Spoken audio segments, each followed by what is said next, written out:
नमस्कार, मी निरंजन. ईजी न्यूजमध्ये आपल्या सर्वांचं मनपूर्वक स्वागत. ईजी न्यूजच्या सगळ्या दर्शकांना नेहमीप्रमाणे विनंती की ईजी न्यूजचे व्हिडिओज जास्तीत जास्त जणांनी लाईक करा, त्याची लिंक जास्तीत जास्त लोकांना शेअर करा आणि ज्यांच्याशी शेअर कराल त्या सर्वांना ईजी न्यूजचा सबस्क्रायबर बनण्यासाठी म्हणून आग्रह धरा. आपला जो सपोर्ट आहे तोच पाठिंबा आमच्यासाठी अत्यंत महत्त्वाचा आहे, कारण विषय इतके गंभीर होत चाललेले आहेत. म्हणजे आज ज्या विषयावरती बोलायचं आहे, रादर बोलायचं खूप कमी आहे, आम्ही दाखवणारच आज जास्त आहोत. किती गंभीर आहे. म्हणजे मला एक कविता आठवते आणि मुद्दाम पहिल्यांदा ती कविता म्हणणार आहे, कारण की या देशातलं लोकतंत्र, या देशातली लोकशाही ही मेली आहे का? या देशातल्या नागरिकांची संवेदनशीलता संपली आहे का, असा प्रश्न पडावा. अशा घटना गेल्या 8 दिवसामध्ये घडल्या आहेत. तर त्याआधी ही एक कविता मला मुद्दाम तुम्हाला सांगायची है. देश कागज पर बना नक्शा नहीं होता कि एक हिस्से के फट जाने पर बाकी हिस्से उसी तरह साबुत बने रहे, और नदियां, पर्वत, शहर, गांव वैसे ही अपनी अपनी जगह दिखे, अनमन रहे. यदि तुम यह नहीं मानते तो मुझे तुम्हारे साथ नहीं रहना है. इस दुनिया में आदमी की जान से बड़ा कुछ नहीं है, न ईश्वर, न ज्ञान, न चुनाव. कागज पर लिखी कोई भी इबारत फाड़ी जा सकती है और जमीन के 7 परतों के भीतर गाड़ी जा सकती है. जो विवेक खड़ा हो लाशों को टेक वह अंधा है. जो शासन चल रहा हो बंदूक की नली से हत्यारों का धंधा है. यदि तुम यह नहीं मानते तो मुझे अब एक क्षण भी तुम्हें नहीं सहना है. याद रखो, एक बच्चे की हत्या, एक औरत की मौत, एक आदमी का गोलियों से चिथड़ा तन किसी शासन का ही नहीं, संपूर्ण राष्ट्र का है पतन. ऐसा खून बहकर धरती में जज्ब नहीं होता, आकाश में फहराते झंडे को काला करता है.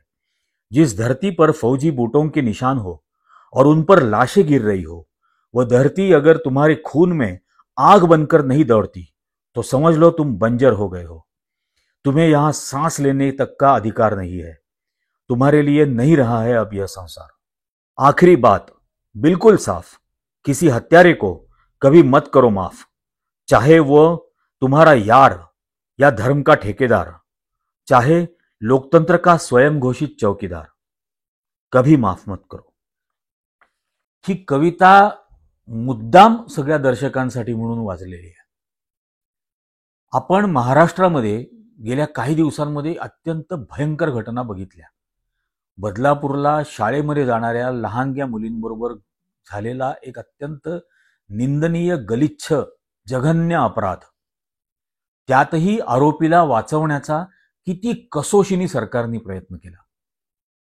त्यानंतर त्याच्या दुसऱ्या दिवशी रत्नागिरीमध्ये 19 वर्षाची मुलगी, विद्यार्थिनी, ही कॉलेजनी रिक्षानी घरी परत येत असताना तिचं अपहरण होतं. दुसऱ्या दिवशी शुद्धीवर आल्यानंतर तिला समजतं की तिचा जंगलामध्ये ती आहे आणि तिच्यावर बलात्कार झालाय. त्याच्या दुसऱ्या दिवशी नाशिकच्या सिडको परिसरामध्ये एका 5 वर्षाच्या मुलीवर तिचा शिक्षक काहीतरी अतिप्रसंग करायचा प्रकार करतो. त्याच्या दुसऱ्या दिवशी लातूर जिल्ह्यात औसा या गावी 70 वर्षाच्या म्हातारीवर बलात्कार होतो, तिचा खून केला जातो आणि खून केल्यानंतर पुन्हा तिच्यावर बलात्कार केला जातो. हा महाराष्ट्र आहे? हा तो छत्रपती शिवाजी महाराज, महात्मा फुले, सावित्रीबाई फुले, डॉक्टर बाबासाहेब आंबेडकर यांची परंपरा सांगणारा महाराष्ट्र आहे? ही महाराष्ट्रामधली अवस्था आहे. आणि सरकार सांगत असतं डबल इंजिन सरकार. म्हणून आणखीन काही घटना सांगायच्या. 15 सप्टेंबरला ओडिसामध्ये नरेंद्र मोदींनी भाजपचं सरकार आल्यानंतर 100 दिवस झाले म्हणून सेंचुरी मनवायला गेले. महिलांच्या सुरक्षेबद्दल, महिलांच्या प्रगतीबद्दल खूप मोठं भाषण केलं. त्याच्या दुसऱ्या दिवशी 101व्या दिवशी ओडिसामध्ये एका रिटायर्ड ब्रिगेडियरची मुलगी, जिचा विवाह ठरलेला आहे, जिचं लग्न ठरलेलं आहे एका लेफ्टनंट कर्नलच्या बरोबर, अशा लष्करी अधिकाऱ्यांची मुलगी आणि लष्करी अधिकाऱ्यांची पत्नी होणाऱ्या एका महिलेला रस्त्यावरती काही गुंड छेड काढतात कटकमध्ये, ओरिसात. म्हणून ती पोलिसांकडे तक्रार करायला जाते. तर तो पोलीस अधिकारी दिनकृष्ण मिश्रा कॅन्टोन्मेंट पोलीस स्टेशनचा, हा पोलीस अधिकारी 2 महिला कर्मचाऱ्यांच्या मदतीने तिचे हातपाय बांधतो, तिला विवस्त्र करतो, तिचे अंडरगार्मेंट्स काढतो आणि मग तिला लाथांनी मारहाण करतो. स्वतःचेही प्रायव्हेट पार्ट्स तिला दाखवतो आणि अत्यंत गलिच्छ वागणूक, म्हणजे तिची तक्रार घेण्याच्या ऐवजी हा पोलीस अधिकारी पोलीस स्टेशनमध्ये तिच्याबरोबर असे सगळे प्रकार करतो. ऐकवत नाही ज्यावेळेला ती ही सगळी दर्दनाक कहाणी तिच्याबरोबर झालेली, पोलिसांनी तिच्याबरोबर केलेली, लष्करी अधिकाऱ्याच्या मुलीबरोबर. बघा, अपना रेस्टोरेंट क्लोज करने के बाद मैंने अपने घर जा रही थी, कुछ गाड़ी ने हमारा रास्ता रोका था और हमसे लड़ने की कोशिश की थी. उनसे जैसे भी बचाते हम लोग जब गाड़ी में वापस बैठे और उसका FIR भरतपुर पुलिस स्टेशन गए, वहाँ पे एक लेडी कांस्टेबल बैठी हुई थी अपने नाइटी में रिसेप्शन पे और कोई भी नहीं था. उनको मैंने बहुत बार FIR लिखने के लिए बोला, मेरा कंप्लेंट लॉन्च करने के लिए बोला, क्योंकि बहुत सारे लड़के थे वो लोग, तो वो पीछा हमारा कर सकते थे वापस. उसके लिए मैं चाहती थी कि वो FIR लिखे या पेट्रोल भेजे या कुछ करे. उन्होंने मुझे कोई हेल्प की नहीं, उल्टा मेरे साथ गाली गलौज की. जब मैंने उनको बताने की कोशिश की कि मैं एक लॉयर हूँ और उनका बनता है इस टाइम पे FIR लिखना, ये उनकी ड्यूटी है, तो उन्होंने मुझ पर और गुस्सा किया. थोड़ी देर बाद जब एक पेट्रोल गाड़ी आई, उसमें से और फीमेल ऑफिसर्स और बाकी मेल ऑफिसर्स आए. उन्होंने गुरुवंश को अपॉर्चुनिटी दिया था कंप्लेंट लिखने का, बट उतने में ही उन्होंने पता नहीं क्यों उसको कस्टडी में डाला. फिर मैंने उनसे वापस रिक्वेस्ट किया और बोला कि आप एक आर्मी ऑफिसर को नहीं डाल सकते हैं कस्टडी में, ये अनलॉफुल है, आप नहीं कर सकते ऐसा. तब तक 2 फीमेल ऑफिसर ने मेरे बाल पकड़ के जोर से खींच के मुझे मारना पीटना शुरू कर दिया. मैंने उनको रिक्वेस्ट करते रही, प्लीज स्टॉप. त्यानंतर त्या पोलीस स्टेशन मधले 5 कर्मचारी हे सस्पेंड केले जातात. आज तागायत त्यावरती FIR दाखल केलेली नाही. डबल इंजिन सरकार, ओडिसामध्ये भाजपचं सरकार आलेलं आहे आणि केंद्रात तर आहेत ते.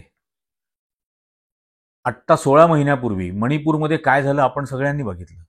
मणिपूरमध्ये ज्या 2 महिलांचा विवस्त्र करून धिंड काढली गेली, त्यांच्यावर सामूहिक बलात्कार केला गेला, त्यानंतर त्यांचा खून केला गेला, त्या महिलांपैकी एक कारगिलमधल्या वीराची, वॉर हिरोची पत्नी होती. तिची नग्न धिंड काढून बलात्कार करून तिचा खून केला गेला. काही दिवसांपूर्वी इंदोर जवळच्या महू हा जो कॅन्टोन्मेंट एरिया आहे, या कॅन्टोन्मेंट एरियामध्ये 2 लष्करी अधिकारी त्यांच्याबरोबर 2 महिलांसह संध्याकाळी फिरायला गेलेले असताना त्यांना पकडलं जातं, त्यांना अमानुष मारहाण केली जाते गुंडांकडून, आणि अमानुष मारहाण केल्यानंतर त्या महिलांबरोबर सुद्धा सेक्शुअली अब्यूज करण्याचा प्रकार होतो. डबल इंजिन सरकार, मध्य प्रदेश आणि केंद्रातलं सरकार. उत्तर प्रदेशमध्ये हरदोईला एका वृद्ध महिलेला आणि तिच्याबरोबर असलेल्या वृद्ध माणसाला पोलीस तक्रार करायला ते निघाले म्हणून बाराबंकी पोलीस स्टेशनमध्ये डिप्यूट असलेला एक पोलीस डोक्यात लाठ्या मारतो. बघा, छत्तीसगडमध्ये कवर्धा नावाच्या गावामध्ये पहिल्यांदा पोलीस प्रशांत नावाच्या एका तरुणाला रात्रभर पोलीस कस्टडीमध्ये मारहाण करतात. त्यात त्याचा मृत्यू होतो म्हणून त्या प्रशांतची आई ही तक्रार करायला त्या ठिकाणी जाते. ती आक्रोश करत असते. तिला विवस्त्र करून मारलं जातं पोलिसांकडून. छत्तीसगड, डबल इंजिन सरकार.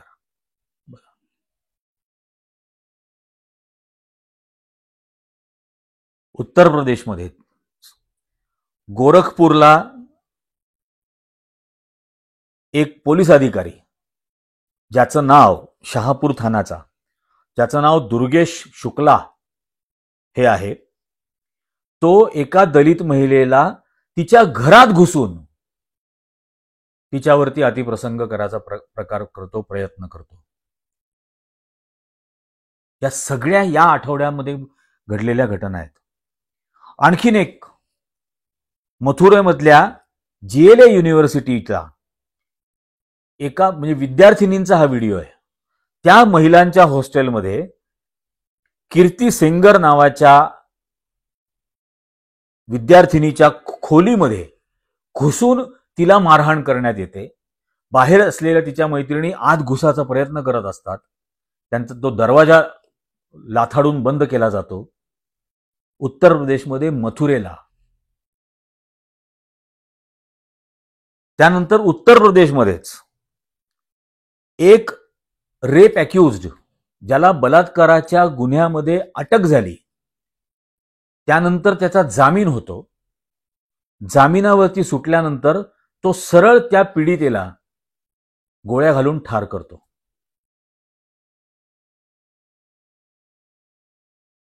कर्नाटकामध्ये भारतीय जनता पक्षाचे आमदार मुनिरत्ना यांच्यावरती बलात्काराची 3री फिर्याद दाखल होते.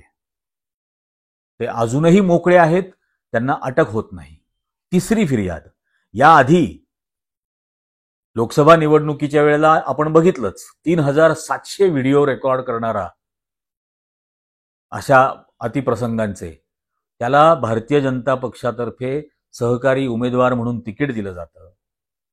रेवण्णा रेड्डी, त्याच्या प्रचाराला नरेंद्र मोदी जातात आणि रेवण्णा रेड्डीला मत देणं म्हणजे मला ताकद देणं आहे.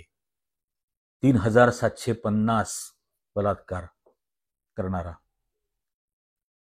वाराणसीमध्ये नरेंद्र मोदींच्या मतदारसंघात, जिथं हरता हरता वाचले, त्या वाराणसी मतदारसंघात रोशनी जयस्वाल नावाची एक मुलगी सोशल मीडियावरती ऍक्टिव्ह होती. तिला सोशल मीडियावरती राजेश सिंग नावाचा वाराणसीचा RSSचा एक कार्यकर्ता हा तुझ्यावर बलात्कार करून तुला प्रेग्नंट करेन अशा धमक्या देतो, म्हणून ती त्याच्या घरी जाऊन त्याला चपलेनी झोडून काढते. हा बघा व्हिडिओ. ही अवस्था झालेली आहे. आणि दुसऱ्या बाजूला लखनौ युनिव्हर्सिटीमध्ये या नॉन बायोलॉजिकल नरेंद्र मोदींचा वाढदिवस, म्हणजे नॉन बायोलॉजिकल माणसाचा वाढदिवस कसा असतो हेच मला आश्चर्य वाटतं.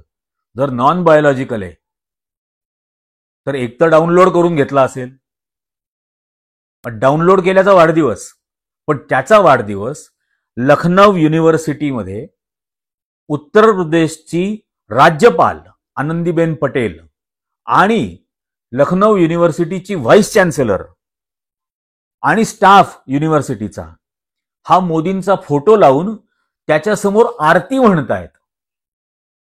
हे या देशातल्या एकाही पंतप्रधानाच्या बाबतीत घडताना बघितलंय का यापूर्वी कधी? इतक्या थराला. कारण या सगळ्या घटनांवरचं लक्ष वेधायचं, दुसरीकडेच न्यायचं आणि मग त्या आरती करण्यावरून राज्यपाल आरती करतायत, व्हाईस चान्सलर आरती करतायत म्हणून लोक टीका करत राहतील. आणि हे सगळे 15 गोष्टी मी आतापर्यंत सांगितल्या. गुरुग्रामला ठाकूर, आता हरियाणामध्ये भाजपचंच सरकार आहे, जाणार आहे आता ते. ठाकूर नावाचा भारतीय जनता पक्षाचा एक कार्यकर्ता, त्याच्या गाडीवरती भाजपचं स्टिकर लावलंय. तो रॉंग साईडनी येतो आणि एका मोटरसायकलवाल्याला उडवून देतो. तो ठार होतो, मृत्युमुखी पडतो तो तरुण. तो मृत्युमुखी पडल्यानंतर याला पोलीस पकडतात. पोलीस पकडल्यानंतर 20 मिनिटात त्याची सुटका होते. 20 मिनिटात त्या मुलाची पोलीस स्टेशनमधून सुटका केली जाते. रॉंग साईड ड्रायव्हिंगचा गुन्हा त्याच्यावर नोंदवला जातो. आणि या सगळ्या गोष्टींकडे म्हणजे सरकारचा परफॉर्मन्स 0 आहे कल्चर टू ऍग्रिकल्चर. म्हणून या सगळ्या गोष्टींवरचं लक्ष वेधायचं आणि ते हिंदू मुस्लिम द्वेषाकडे आणायचं. आणि म्हणून नगरसारख्या ठिकाणी जाऊन नितेश राणेंसारखी मुलं हे त्या ठिकाणी भाषणं करतात की 24 तास पोलिसांना मी सुट्टी देतो. कुठल्या अधिकारात देतो बाबा काय माहिती. 24 तासामध्ये मी सुट्टी देतो पोलिसांना आणि मोकळं सोडा आम्हाला, आणि मग हिंदूंची काय ताकद आहे हे दाखवून देतो. दुसऱ्या दिवशीची सकाळ कोण पाहतं, हिंदू पाहतात का मुस्लिम पाहतात हे पाहतो. हे सगळं या असं लक्ष डायव्हर्ट करण्यासाठी 3 महिन्यांपासून हा मनुष्य या महाराष्ट्रामधलं धार्मिक वातावरण खराब करण्याचा प्रयत्न करतोय. पराकोटीचा संयम दाखवला जातोय अल्पसंख्याक समाजांकडून. पण या पद्धतीने या महाराष्ट्रातलं वातावरण खराब करायचं आणि धार्मिक द्वेषाच्या आधारावरती निवडणुका लढायच्या एवढाच अजेंडा चाललेला आहे. हे इतक्या गुन्ह्यांकडे संपूर्ण दुर्लक्ष केलं जात आहे. तो जो रत्नागिरीला छत्रपती शिवाजी महाराजांचा पुतळा पडला, त्या जयदीप आपटे या शिल्पकाराच्या विरोधामध्ये पोलिसांनी जी एफआयआर नोंदवली त्यात सदोष मनुष्यवधाचा गुन्हा नोंदवलाय. सदोष मनुष्यवध. आता तिथं कुठला मनुष्यच नव्हता, कोणी मनुष्यच नव्हता, कोणी मनुष्य मेलाच नाही.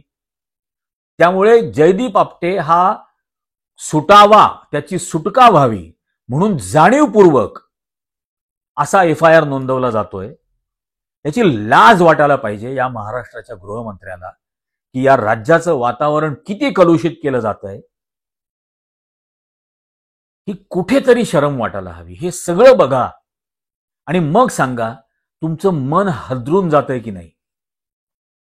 आणि म्हणून ती कविता म्हटली की हा देश म्हणजे फक्त कागदावरचा नकाशा नाहीये. हे सगळे गुन्हे बघितल्यानंतर काळीज पिळवटून निघालं पाहिजे आणि त्या पिळवटलेल्या काळजाने येणाऱ्या निवडणुकांमध्ये याचा सूड घ्यायला पाहिजे. हे इतकं गुन्हेगारी प्रवृत्तीचा असलेला पक्ष आणि सरकार हे नेस्तनाबूत करण्याशिवाय पर्याय नाही आपल्याला. या आजच्या एपिसोडमध्ये मुद्दाम आम्हाला जास्त बोलायचं नाहीये. त्यामुळे आजच्या एपिसोडमध्ये इतकंच. सगळ्या दर्शकांना पुन्हा विनंती की तुमचा पाठिंबा हीच आमची शक्ती आहे. त्यामुळे जास्तीत जास्त जणांनी व्हिडिओ लाईक करा, जास्तीत जास्त जणांपर्यंत याची लिंक शेअर करा, जास्तीत जास्त जणांना सबस्क्राईब करायला सांगा. तुमची जर हा पाठिंबा आणि साथ असेल तरच आम्ही हे सत्य सांगा आणि शैतानाला शर्मिंदा करा हे करत राहू शकू. धन्यवाद.